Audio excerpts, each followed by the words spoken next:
Jadi kalau kita lihat daripada sejarahnya ya, sejarahnya petinggi-petinggi habaib gitu kan. Ya, bagaimana Ali bin Abi Thalib.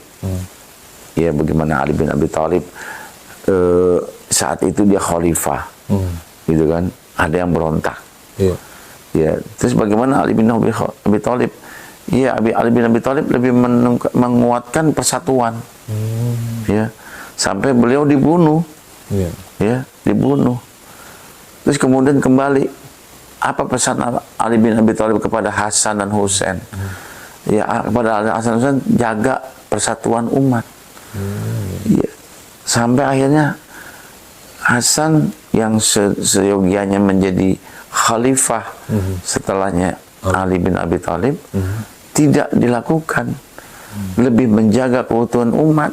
Akhirnya diserahkan kepada Muawiyah, dan Muawiyah berjanji kalau saya nanti turun maka Hasan menjadi penggantinya. Tapi nggak kejadian. Yang terjadi adalah anaknya Muawiyah, yaitu Yazid bin Muawiyah. Ini terjadi, ikhwan, di tengah masyarakat zaman dahulu sampai sekarang nih. Ya, bagaimana Hasan kemudian nggak jadi khalifah, nggak masalah.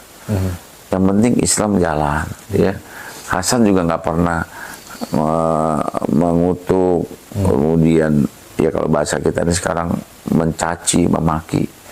Karena ingat, Rasulullah SAW diutus bukan untuk mencaci, bukan untuk memaki, tapi rahmatan lil alamin, rahmat buat semua orang. Ya, kemudian Hasan dibunuh dengan cara diracun. Kemudian Husain dibunuh dengan cara, ya Allah, di Karbala, dipenggal lehernya. Ya, saat itu masih tersisa keturunannya itu Ali Zainal Abidin. Jadi Ali Zainal Abidin tuh, ya alhamdulillah Allah lindungi, karena memang tuh hadis Nabi ya.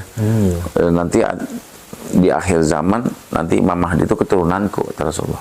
Nah kalau habis semua kan nggak ada dong hadisnya nggak iya salah dong. Memang dilindungi oleh Allah. Ternyata Ali Zainal Abidin dibiarkan sampai hidup, beranak pinak, ya, kemudian turun kepada Isa, Isa kepada Muhajir. Nah, di sini nih yang lagi konflik, Mas Chandra. Dari Isa ke Muhajir. Nah, dari Muhajir ya katanya ke Ubaidillah. Ya, menurut yang kita tahu, yang Ustadz Abdul Somad ceramah tentang Ubaidillah. Kemudian para masaih, para ulama-ulama dunia, ulama-ulama nasional seperti Kiai Haji Hasyim Asy'ari, Hadratus Syekh, ya, kemudian pengarang-pengarang kitab, ya, itu semua menyatakan bahwa Ubaidillah anaknya Ahmad bin Isa. Nah, jadi dari Isa punya anak Ahmad. Nah, dari Ahmad ini yang lagi dipersoalkan oleh bangsa kita nih, dari Kiai Imaduddin Al-Bantani, Imaduddin Utsman Al-Bantani. Dia telaah ternyata Ubaidillah ini nggak punya bapak yang namanya Ahmad, atau Ahmad nggak punya anak namanya Ubaidillah. Di abad ketiga, ya, anaknya Ahmad bin Isa itu 3, yaitu Muhammad, Ali, dan Husain. 3. Ubaidillah nggak ada. Di kitab abad keempat, kelima, wallahu alam, ini saya mendengarnya ya, bukan saya yang tahu, ya, wallahu alam, saya juga bukan orang ahli di bidang itu. Yang dikatakan oleh Kiai Imad. Kelima, keempat, keenam, ketujuh, kedelapan, itu nggak ada tuh keterangan bahwa Ahmad bin Isa punya anak Ubaidillah atau Abdullah.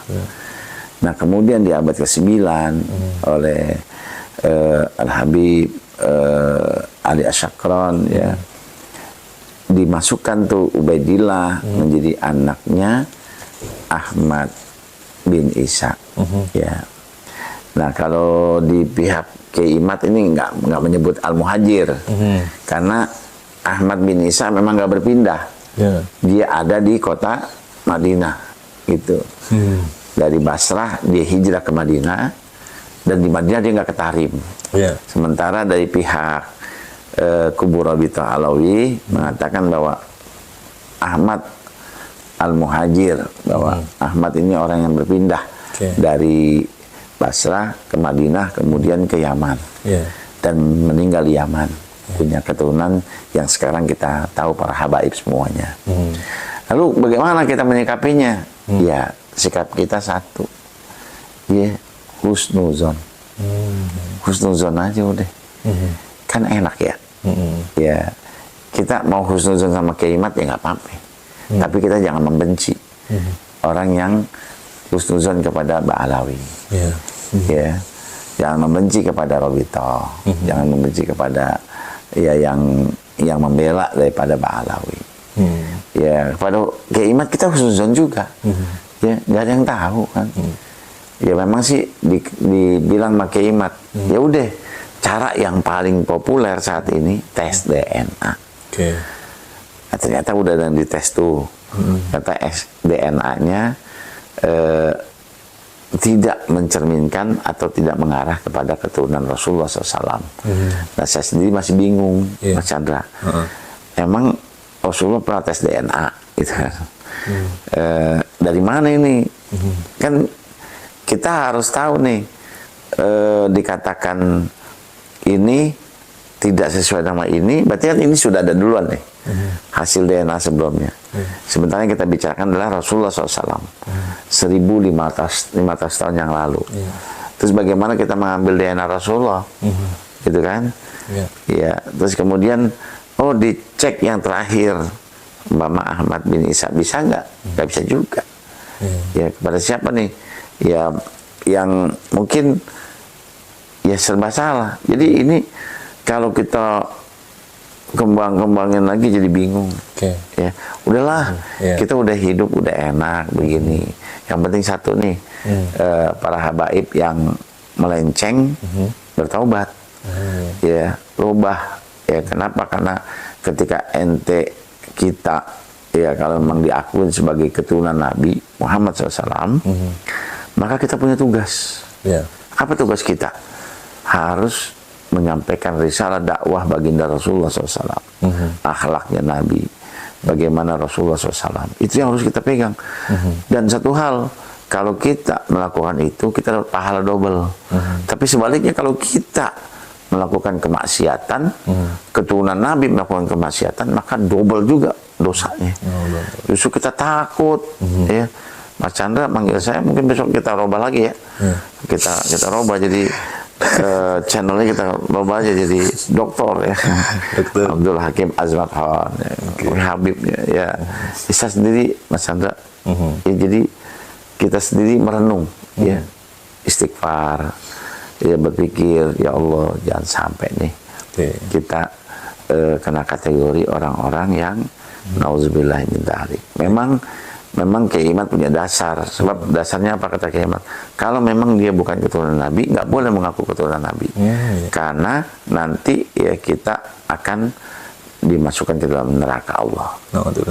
Ya, kita nggak boleh ngaku nih, kita nih, saya nih, bapak saya robah, ya bapak saya kan Abdul Rahim, saya robah nih kurang ngetop nih, saya ganti siapa gitu ya. Saya ganti nama bapak saya, ya, atau bapak saya benar, saya ganti kakek saya. Oh kakek saya benar, saya ganti buyut saya. Yang ujung-ujungnya kita pengen nyampe ya kepada Rasulullah SAW. Nah, itu dosa, dosa besar. Mengganti keturunan kita itu dosa besar, nggak boleh. Ya haram hukumnya. Ya benar Kiai Imad benar, tapi kan persoalannya semua orang sudah tahu bahwa Ba'alawi adalah memang keturunan Rasulullah SAW. Secara ilmu nasab, mereka terverifikasi secara ilmu nasab, ya, karena ilmu nasab itu melihat kalau udah 100-200 tahun sudah diketahui bahwa mereka itu keturunan Nabi, ya udah, nggak usah dirubah-rubah lagi. Apalagi ini sudah dari abad ke-9 sampai hari ini, abad 1400, 1500, abad ke-15.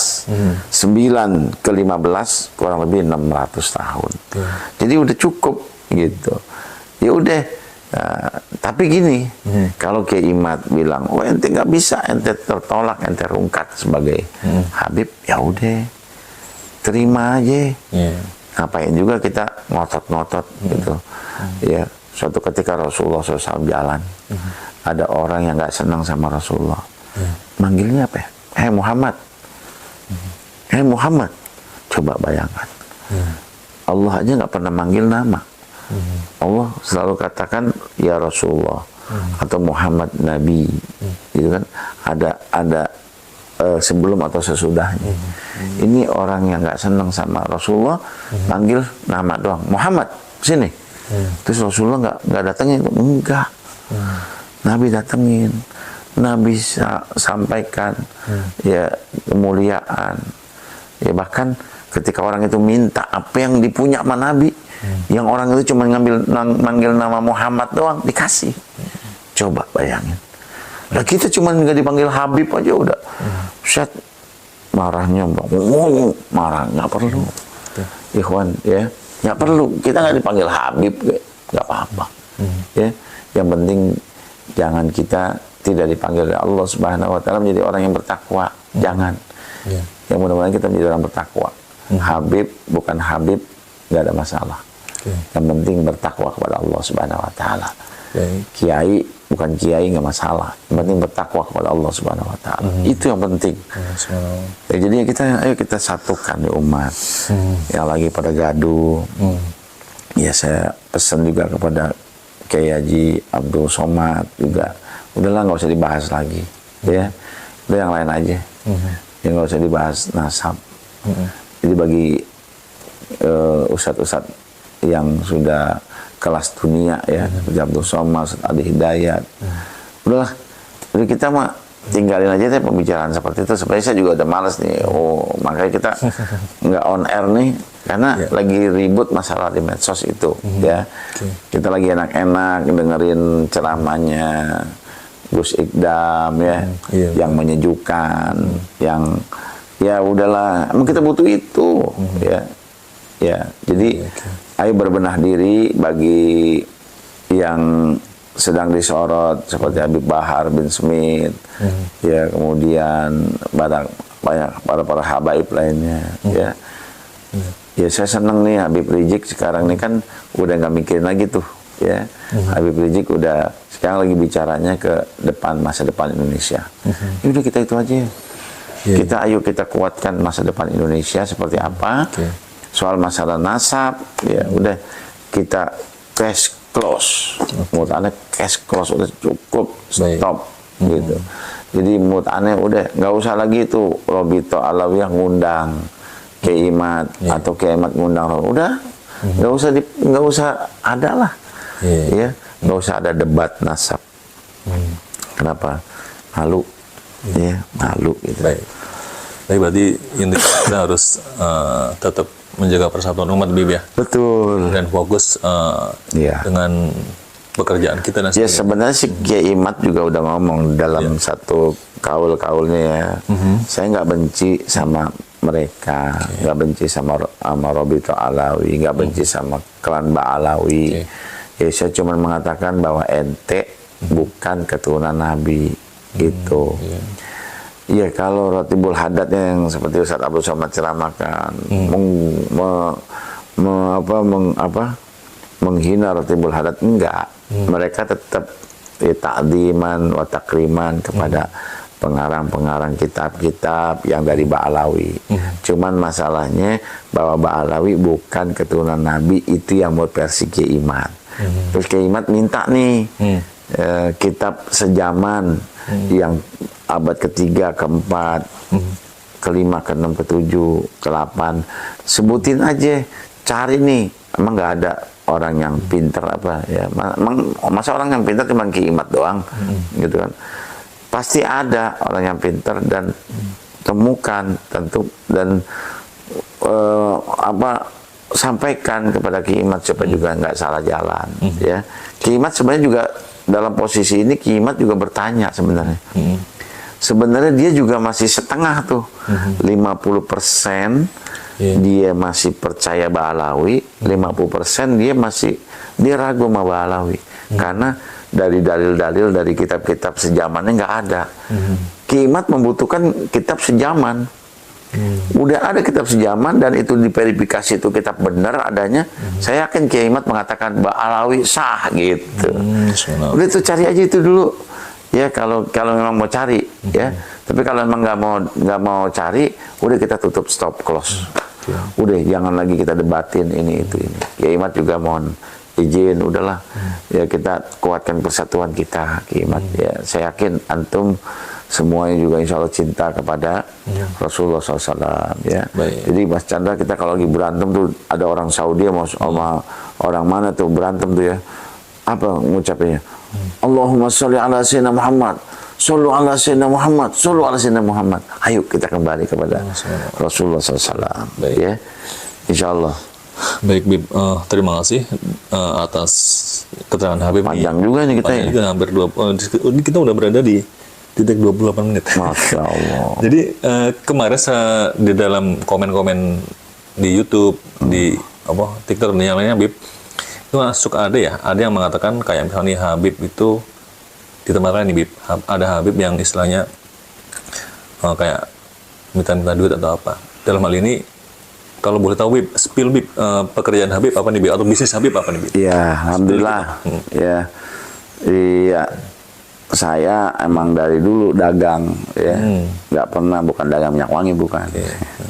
Ya saya dulu dari tahun 2000 bukan 2000 dong, 1998 tuh sampai 2012 saya dagang mobil. Saya menjadi ketua pasar mobil Kemayoran, ketuanya loh Mas Chandra, ketua pasar mobil Kemayoran, yang ada di pasar mobil Kemayoran tuh. 9 hektar saja ketuanya di situ. Saya punya showroom, alhamdulillah showroom saya di situ ada 2. Ya, kemudian showroom saya juga di Palem di Karawaci 2. Di Blok M Square 1. Ya, alhamdulillah Mas Chandra. Saya berubah tuh lari ke tabung gas. Tabung gas ya kurang bagus. Terus kemudian saya 2013 main properti perumahan Mas Chandra. Bangun klaster.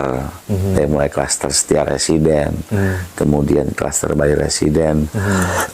Grand PGRI Residen. Dan sekarang Farisa Residen. Farisa Residen ada kurang lebih Mas Chandra 8,5 hektar. Kita bangun masjidnya, kita bangun ini. Jadi alhamdulillah ya, bukannya datang ke rumah ketok-ketok pintu bawa poster gitu, kasih tasbih minta duit. Jadi saya sendiri malah sering didatangin yang begitu. Didatangin para habaib yang begitu. Ya, namanya Habib Dawir lah ya. Ya kayak kalau saya pikir sih, kalau saya juga tetap aja husnuzon Mas Chandra. Ketika dia datang ke rumah saya, dia silaturahim, ya kan kebiasaannya orang beriman itu kan memberikan hadiah. Yang penting jangan minta. Ya, kenapa? Seburuk-buruk manusia tuh minta-minta. Nggak boleh. Tangan di atas lebih baik tangan di bawah. Ya, tapi jangan diplesetin. Kalau gitu saya minta-mintanya di atas sih, nyomot namanya. Orang mengatakan ente kalau nggak ngasih nggak berkah. Ya, ente kalau nggak ngasih, ya nauzubillah. Ini nggak boleh begitu. Kita Nabi diutus untuk rahmat buat semua orang. Maka keturunannya pun begitu. Bukan menghina, bukan mengutuk.